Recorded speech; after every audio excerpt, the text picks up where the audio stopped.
Um shalom a todos vocês, cumprimento a todos com a paz do Senhor Jesus. Desde já agradeço, muito obrigado ao nosso Eterno, que nos concede mais uma oportunidade de poder, sucintamente, gravar mais um vídeo aqui de aproximadamente, no máximo, 10 minutos para nosso elevador espiritual. Desde já agradeço a sua cooperação, que você possa ouvir, compartilhar e se inscrever no canal, para quando nós tivermos a outra oportunidade de gravar novos vídeos, você possa receber aí as notificações. Quero meditar com vocês aqui em 1 Timóteo, capítulo de número 2, 1 Timóteo, capítulo número 2, versículos 5 e 6. Porquanto há um só Deus, um só mediador entre Deus e os homens, Cristo Jesus, homem, o qual a si mesmo se deu em resgate por todos testemunhos que se deve prestar em tempos oportunos. Louvado seja Deus. Meus irmãos, nós vemos que quando você vai estudar, quando você vai pesquisar sobre o povo de Israel, a gente aprende coisas tremendas, coisas essas que eu sei que você já sabe, mas eu pretendo aqui compartilhar com vocês o que Deus nos revela no dia a dia. Existe um costume, uma tradição do povo de Israel, que quando uma jovem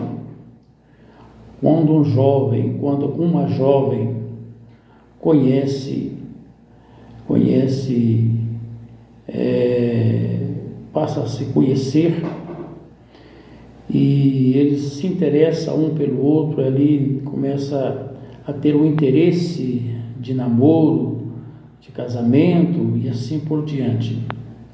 À medida que esse relacionamento, esse conhecimento de ambos os jovens vai desenvolvendo, vai amadurecendo, então ali, quando é firmado realmente ali esse namoro, ou quando ele se decide realmente se casar, ser colado por Deus,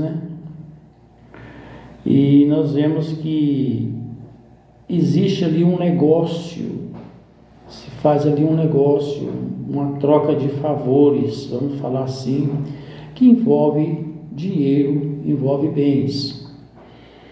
Ou seja, aquela noiva, ela é negociada financeiramente. E então existe esse contrato, essa ketubá.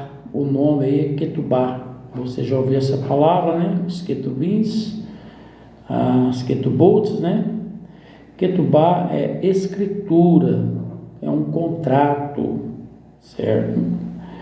E nesse contrato, veja bem, o jovem que está por tirar aquela jovem de dentro da sua casa, essa jovem, ela precisa ser amparada, ela precisa ter uma garantia. Então se faz aí esse contrato, essa escritura de casamento.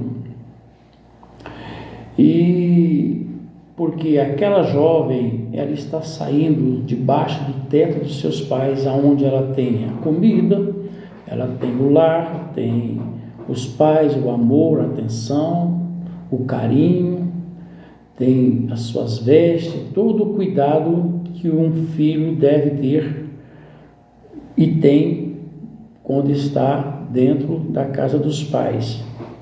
Como aquele homem, aquele jovem está tirando ela lá de dentro, então se faz essa ketubá, essa escritura, um contrato de casamento, porque na verdade ali está sendo negociada a noiva, jovem. A ketubá era para proteger a moça.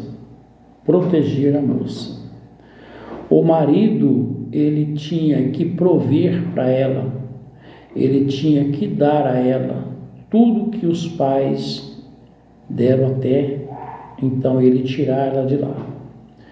Ou seja, nós já falamos, a comida, o amparo, o amor, o carinho, vestes, o lar e assim por diante. Então, quando se fazia esse contrato ficava com a moça também, ficava com a moça, para que ela, se ela viesse a cobrar alguma coisa, estava ali a sua defesa, né? A sua garantia. O marido tinha que prover, tinha que respeitar, tinha que coabitar com ela. Se fosse, por exemplo, se aquela moça, depois deles casados, se de repente alguém poderia maltratar aquela mulher, ou, por exemplo, o próprio marido chegasse, olha, eu não quero mais conviver com você, eu não quero mais você, vou devolver você aos seus pais. Se ele devolvesse a noiva, a mulher, para os pais, ele teria que pagar o dobro desse resgate, o dobro dessa importância, desse valor que foi pago por ela, né? Que foi entregue por ela. Mas, porém,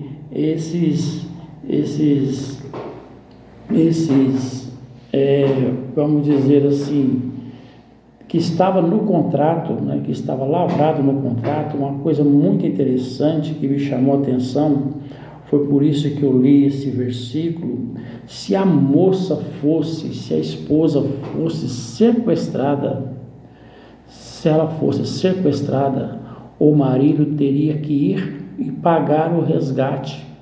Ele teria que fazer isso, porque se fosse com os pais certamente fariam o mesmo, principalmente faria. E agora, como está aos cuidados desse homem, então ele teria que fazer isso com muita dedicação, com muita perfeição, para que a moça não viesse a se machucar ou até vir a óbito, nesse caso do sequestro. E quando nós lemos as escrituras aqui, em 1 Timóteo capítulo 5, aqui diz que existe, portanto, um só Deus, um só mediador entre Deus e os homens, Cristo Jesus o homem, o qual a si mesmo se deu em resgate. Mas por que em resgate?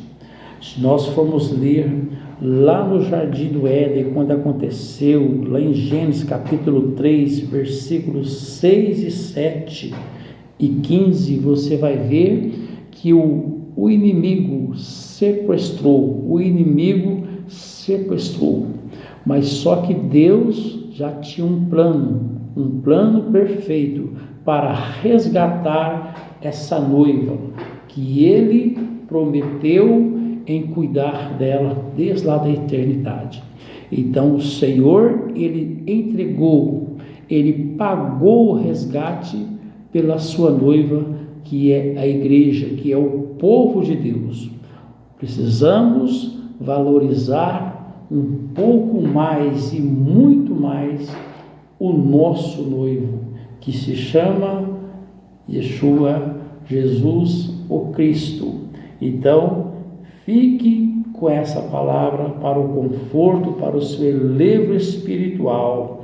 O Senhor, ele nos resgatou daquele que um dia sequestrou o homem lá no Éden. Então Jesus veio para cumprir a sua missão e ele cumpriu a sua missão. Ele veio mostrar para o homem o caminho de volta para o Éden. Que Deus abençoe e vos guarde em nome de Jesus.